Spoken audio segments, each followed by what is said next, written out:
Get ready to drop the puck, take a free throw, and step up to the plate. It's time for the Metro East Sports Podcast on lineupmedia.fm.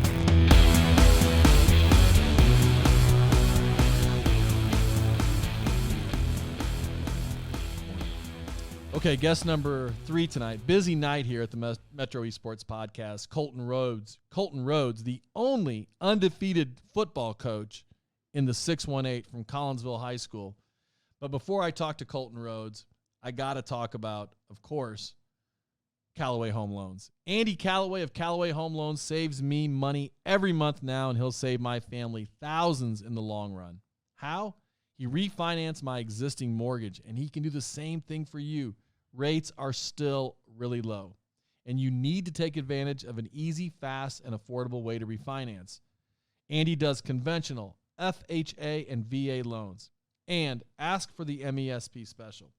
If you refinance with Andy, he will donate $100 to the Metro East High School or junior high team or general athletic fund of your choice. He'll give $100 to the Kahoks football program.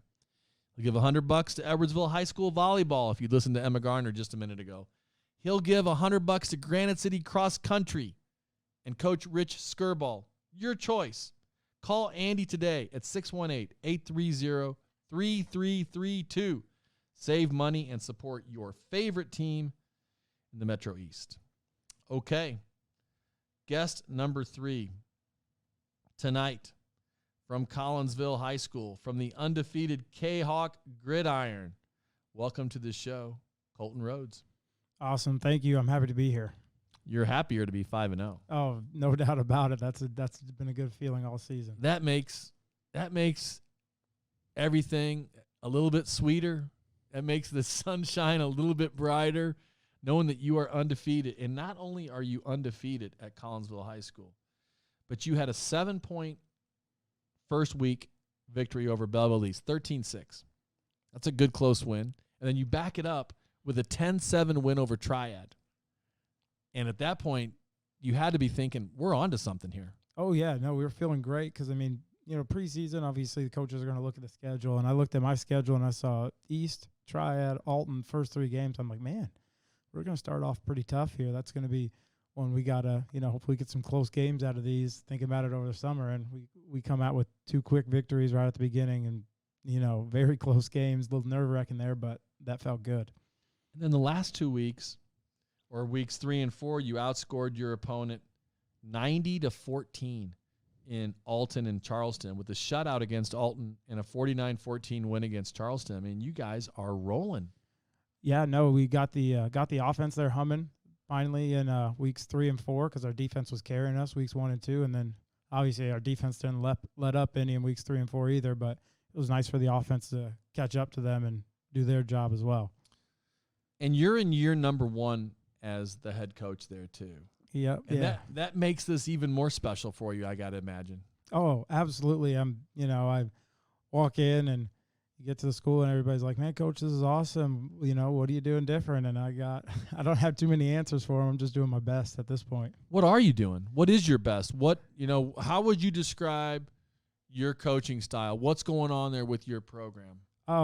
I kind of like to consider myself kind of like a hybrid between old school and new school, and it's awesome because I've got 11 assistant coaches on my staff, and we are very, very different in our philosophy. So we talk a lot about what we should do with this or what we should do with that, and it's nice to hear everybody's different point of view and kind of pick and choose which way we're going to go through that.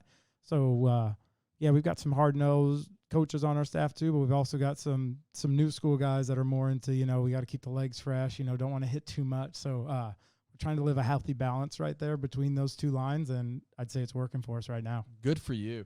You seem like a pretty young guy to be the head coach of the Kahawks. What's your story? Where are you from? So I'm 30 years old, and I'm a military kid. But my dad got stationed at Scott, so I graduated from Belleville East is where I graduated from. Okay.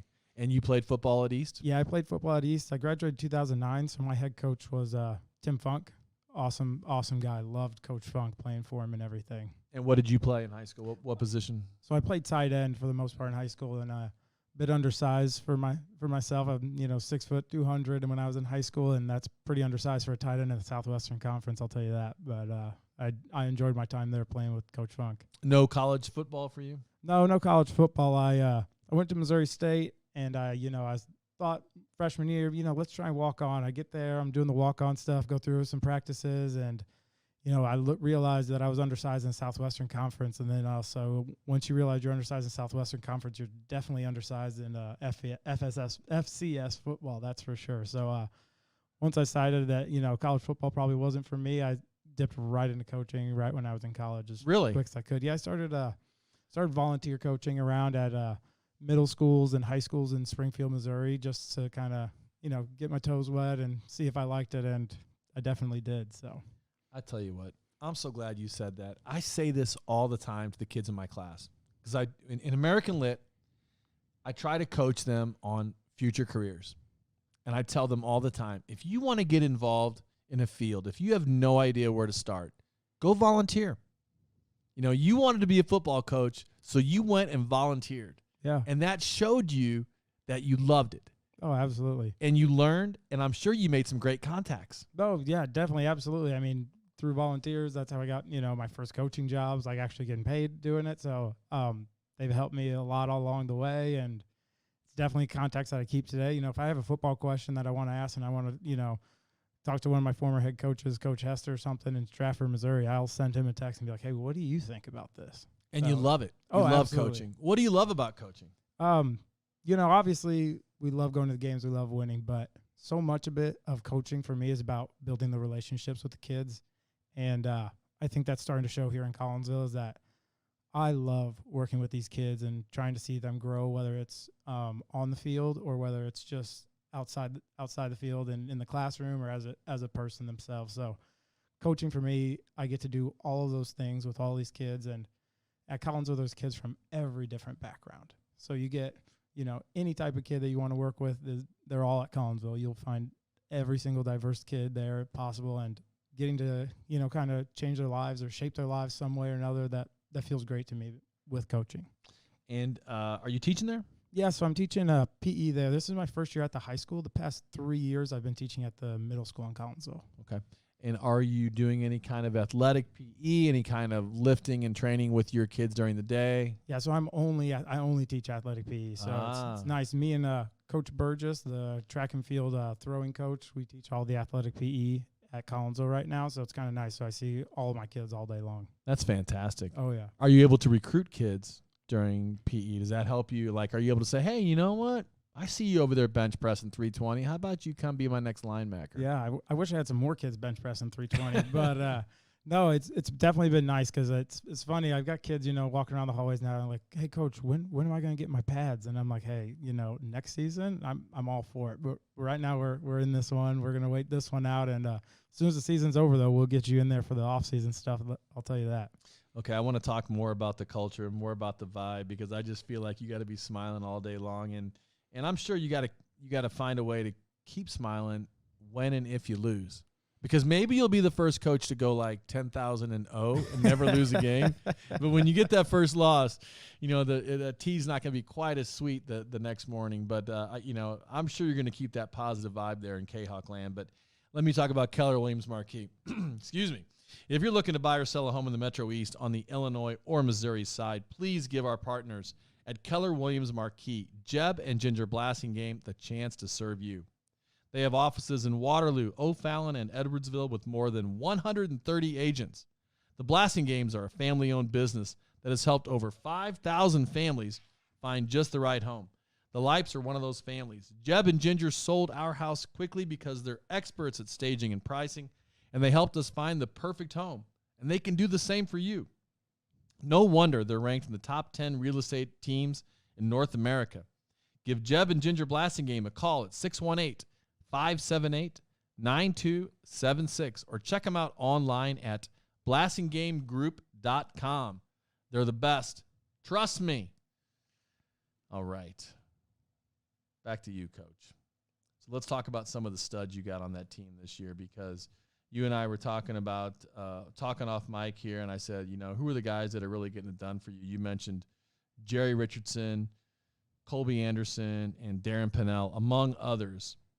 Let's talk about Jerry first. Oh, yeah. No, Jerry's special. He's a junior running back we have right now, and we move him around a little bit. We'll line him up at receiver. He plays some like a hybrid safety outside linebacker for us on defense, so he's going both ways. But right now he's got a little over 700 yards rushing in our 5 games. I think he has 5 rushing touchdowns and 2 receiving touchdowns. Defensively, I think he's 3rd on our team in tackles, so he's everywhere for us. And as a coach, I try my best to find a way to get him a ball in space. That's for sure. And you said you've only got 7 seniors on this team, so it's not like you're 5-0 and you've got 23 seniors and you're saying, hey, this is a one-shot thing. We got to get through this, and next year we will rebuild.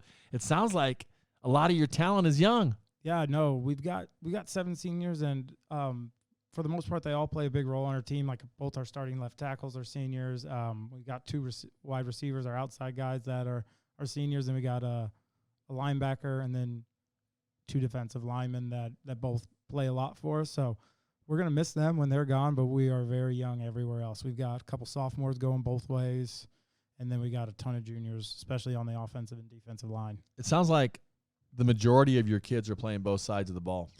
Yeah, we've got I'd say at the beginning of the year, we probably had 7 kids starting both ways. We've kind of managed that a little bit. Like Colby, the quarterback, he was playing both ways. He was starting at quarterback and free safety for us. And then we've kind of got another guy, Mondre Kroom, that we kind of groomed into taking over the free safety spot for him, so he couldn't. So he was, wasn't playing both ways was the goal. And we've kind of slowed it down. We got 4 or 5 guys now playing both ways, but at the end of the day, we got to get our best kids on the field, so we're going to do that right now. How many kids do you have? How are your numbers this year? On the varsity program, we got about 46 kids, but we got about 90 kids in the program total, which is awesome. I know it's one of the highest in the areas, and I'm not sure how I got 90 kids to come out my first year, but I'm definitely not complaining. I'll tell you what, you're going to get more next year. Yeah, I'm going to have to order some more helmets. I've been counting and looking. I'm like, I got to fundraise this off season. Well, that's good. That's a good problem to have, though. Oh, yeah, no, absolutely. For sure. And you've got Colby Anderson? Yeah, Colby's our quarterback, and he's doing a phenomenal job. I know right now he's got 12 touchdowns, only 1 interception throwing the ball, so he's doing a great job of keeping the ball in our offensive hands and not committing turnovers, which that was something he kind of did in the past, but he was young. He's been starting since he was a freshman. Wow. So he started when he was a freshman because of injuries, and then last year as a sophomore, he was the only quarterback really on the roster besides some other freshmen that we had got last year. So. And when I look at his numbers, do you consider him a dual threat? Oh yeah, he can run a little bit. Now I like to make fun of him for being slow, but he's really not slow. Because he really is a passer. I mean, you seem to be throwing it around more than I expected to see in terms of your numbers. Yeah, fair assessment. Yeah, no, definitely. And we got I think we're 800 something passing yards, and then 800 or 900 rushing yards. So we're pretty even across the board, which is one of my goals this season. I told the kids, before the season started, our goal for each game was I wanted 150 rushing, 150 passing, and then if we get more than that for either one, I'm cool with that. But that's what I want, just to stay balanced and make them always have to defend the whole field. Now, you were a tight end, so I know that you grew up playing on the offensive side of the ball. What are you calling with the Kahoks? Are you organized? Are you the offensive coordinator in addition to being the head coach? What responsibilities are you taking over? Yeah, so I've taken over the offensive play calling, and then I also do all the special teams as well. Oh, all right. What's give me your favorite play? What's it called? Favorite play right now is probably our go-to play. Well, simple as this. It's the deuce right 28. We just get outside zone to Jerry and call it a day. Let him run. Let him run. My receivers block, and they're usually pretty good at it. They're a little physical. They'll get called for some holds every once in a while, which I'll live with because they're physical blockers downfield. But if I can get that play rolling, it's tough to stop. You got a good DB wide receiver threat in Darren Pennell? Yeah, he's a sophomore, and funny, I've been coaching him since he was in 7th grade because I was the head basketball coach at Collinsville Middle School for 2 years before I quit since I took over football. But yeah, I've been coaching for a while, and I'm starting in both ways as a sophomore. We get in our first game against Beverly East. First play of the game, Beverly East is like, hey, I'm going to go deep. This sophomore's over here, and he intercepts it. First play of the game. So, his varsity career started off hot, and he hasn't slowed down. He has, 4 or 5 touchdowns receiving as well. So I think he's our second leading receiver on the team. So, I mean, as a sophomore, you can't ask for a whole lot more from him. How much fun are you guys having right now? Are you just having a blast showing up for practice every day? Oh yeah, definitely every day. We have a ton of fun, but also it's like, hey guys, we still got work to do. So we're trying to find that mix right now of going from, hey, we're out here having a good time, we're winning. Maybe that's not super consistent in Collinsville right now. So a lot of these kids, haven't had a winning season in quite a while. So it's like, hey, we still got to focus. There's still work to be done. We still got 4 games left in the season, and hopefully at least a couple more after that. Because I neglected to say, actually, you had a good close win, only a 6-point win last week over Mattoon, too. So, you're winning the close games. Are you surprised by the maturity of your team in terms of their ability to close out close games, considering how young they are? Oh, yeah, absolutely. And, I mean, obviously, like we talked, like Collinsville hasn't had a winning season in a little while, and so it's nice to see us be able to win those tight games. This game against Mattoon, the game against Triad, like being able to win those close games, that's what teams that win do. Just see that from this young team is super promising. Is your team evolving throughout this year? Is your team a different team now than it was 5 weeks ago? Oh, absolutely. Weeks 1 and 2, we were a little. I mean, we were new. They're learning, the new system that I created. Luckily enough, I was able to keep basically the whole staff from last year for the most part, minus 2 people. So that includes my defensive coordinator. So he was my, I was very happy to get him, convince him to come back and join me. That way, they only had to learn one new system, which was mine. And we kind of keep that system we used last year and limit the amount of knowledge they had to learn. So that's why I think that's in part to why our defense has been so tough, especially at the beginning of the year, only giving up 6 to East, 7 to Triad, and then 0 to Alton right off the bat. Like, that was huge for us to have consistency with our defense. In Collinsville, basketball is going to be number 1 for the foreseeable future. If you ask most people in Collinsville on Main Street, what team do you go watch the most? They're going to have a loyal following for their basketball, Kahoks. They've got a strong tradition in soccer. They've won state championships. And now football is a big deal there. Have you felt a positive reception from the community? Are people from the community reaching out to you and saying positive things to you? Are you feeling some new love, some new level of support after this hot start? No, definitely, absolutely. I mean, I remember going to games when I was just when I was coaching middle school basketball, middle school track, and I would go up to the football games, because I obviously wanted to be on the staff, just never found the right spot to get on.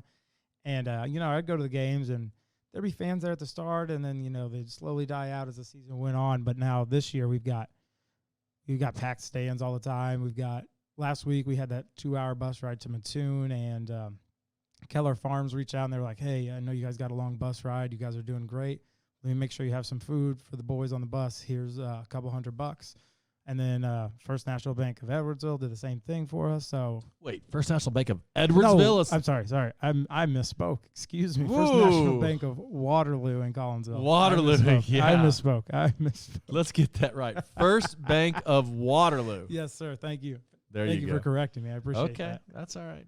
Okay, so I noticed you've got Granite City up next, and then Mount Zion on October 8th. Marquette, Centralia wraps up the regular season. You're already playoff eligible. Playoff eligible at 5. We got to get that 6 to kind of get that guarantee is the goal here. So hopefully we can get that this week against Granite City and, have that 6 and kind of get that shored up. Now, I don't know if this is a rude question or not, but looking at this season, if you would have asked a Las Vegas prognosticator, what are the odds that the Kahoks make the playoffs this season? What do you think Vegas would have had you guys at? Is that a fair question? Yeah, that's definitely a fair question. I mean, I'm looking at the schedule when I was looking at it in the summer, before I knew everybody that was coming out, who was going to come back, who wasn't. I said if we would have had a good season, everybody buys in, we can get 6. Wow. That's what I thought personally looking at it. And then I was like, if we don't buy in, if we're lazy at practice, we don't work hard, maybe we get 2 or 3. That's kind of the way I looked at it in the off season. If somebody would have said to me back in August, okay, Dave, put $1,000 down. Collinsville is going to be either 5-0 or 0-5. I'm sorry. Hey, I would have taken 0-5. No, I would not have predicted 5-0. I don't think anybody would have taken 5-0 except for maybe me. Good for you. That's why you're 5-0. Hey, you got to have confidence in these kids. I love these kids, and they would do a lot for me, so I appreciate them. They're doing a lot for you on the gridiron. They're doing everything. Are they doing everything that you ask them to? Oh, I think absolutely. I think, one of those things talking about building relationships is, if I show these kids that I care for them, which is, my biggest goal is you show a kid that you care for them, then they're going to reciprocate that. And if I ask one of these kids, to run through a wall for me, I'm pretty sure some of them would. Even if that wall is the Granite City defensive line on Friday night, right? I hope so. That's what you're trying to do. What's it going to feel like when you get that 6th win this season and know that you're going to be in the playoffs?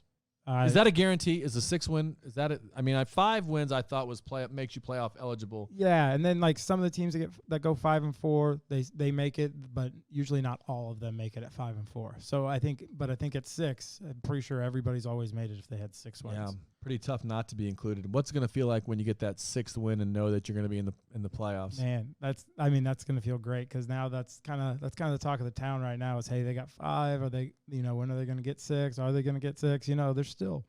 There's definitely support in the town, but everybody still thinks like, oh, it's still Collinsville football. You got to get more than 6 because you got to get a home playoff game. Oh man, that would be. What awesome. would that be like? If I could get that stadium rocking for a home playoff game, man, I can only imagine playing at the end of October, November, and with a home playoff game and seeing the whole community show up. Oh, the kids would be ecstatic. And what it would mean to those kids. Oh, I can see the joy in your face. Yeah, exactly. It would mean everything to those kids. I mean, we got kids coming up to me that don't know anything about football in school, and they're coming up and like, Coach Rhodes, you're doing great. Like this is so awesome to see all these people coming to the games. I think I'm going to go to my first game. Like I hope you do come to your first game. Do you happen to know what the attendance numbers have been? I do not. I don't have any idea what the attendance numbers have been. All I know is we got to ask Clay Smith. Oh yeah, he'll know. He'll know for sure. Because you know what? At the end of the season, you got to ask for a raise. That's when you got to strike the iron, man. Good. I'm going to bring this podcast along. You got to be like, we haven't had a playoff game in forever. And look what I'm doing. You want to keep doing this? So what's the overall vibe? What's moving forward? What are the how's it going right now today at practice? Right now today, it was a Monday practice. We kind of take it easy on Monday, install a couple new plays that we want to we're looking at using this week or possibly in the weeks in advance, just to make sure we're always trying to evolve just a little bit. So we're still focused. We're not celebrating a playoff victory yet. Oh no, not yet. No, definitely not. I mean, week 5 was awesome, and then Saturday when we come in for film, we go over what happened week 5, and then it's on to Granite City now. Who's your biggest influence as a coach? Who helped you develop your coaching style? Yeah, I would just say definitely it would have been my head coach in high school, Coach Funk, for sure. And then also Coach Tim Hester. He's in Stratford, Missouri. He's been there for, well over 10 years coaching down there. It's a Class 2 high school in Missouri, but that's kind of where I really got my foot in the door coaching, and I loved it down there. Wow. You're doing a fantastic job, and I think it's great. It's great to see teams win, especially if they haven't won in a while. You know what I mean? I think everybody's rooting for you. Maybe not the teams you play. Maybe not Granite City this Friday night, but I know I'm rooting for you. And so, big picture for you. Do you see yourself staying at Collinsville for a while? I mean, that's the goal. I mean, I know Collinsville football hasn't been super consistent, so I'm hoping to kind of bring that consistency to them. I live in Collinsville, so I've been living here since I was 23. I think I bought a house with my wife, so we've been living here for 7 years now almost, and I got no plans on moving.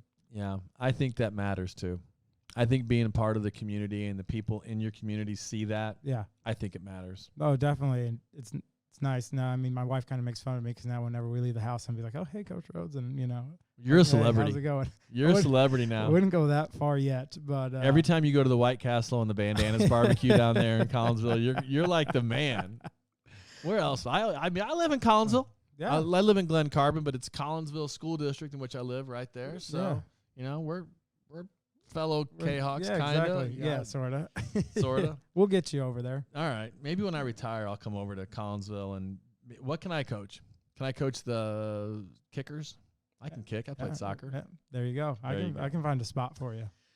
All right, Colton Rhodes, I wish you nothing but the best of luck the rest of this year, man. And maybe we'll have you in here at the end to talk about how the season wound up for you. I wish you lots of victories and continue to work on that culture there and make football a big deal because on Fridays we wear purple. Yeah, I pretty much wear purple every day now, but no, I appreciate it, and thank you so much for having me. I had a blast, and I'd love to come back on at the end of the season, especially after we get that home playoff game we talked about. We got to have bring some of those guys with you. Bring Jerry and Colby and Darren. Oh yeah, no, I'll bring them all. Whichever one wants to talk the most. I got plenty of kids on my team that can talk. We need a lot. talkers. The quiet kids just sit here. I ask them a question, they just yes. Yeah. No, bring me the talkers. I got plenty of those. Let me tell you. All right. Wrapping this thing up, as always, the guests make the show. I got to thank Darian Jacobs from Belleville West Lacrosse. I got to thank Emma Garner, EHS volleyball star, and Colton Rhodes right here, guest number 3, undefeated Collinsville football coach. And for partners, Callaway Home Loans, Cassens, Chrysler, Dodge, Jeep, and Ram, Keller Williams Marquis, Jeb and Ginger Blasingame, Integrity Spine and Joint Center, and Front Office Fiduciary Network. Our producers, Brian Kroc and Everett Hicks, and our intern at Zoogie J. Thank you for listening to the Metro East Sports Podcast, talking all things sports in the Metro East.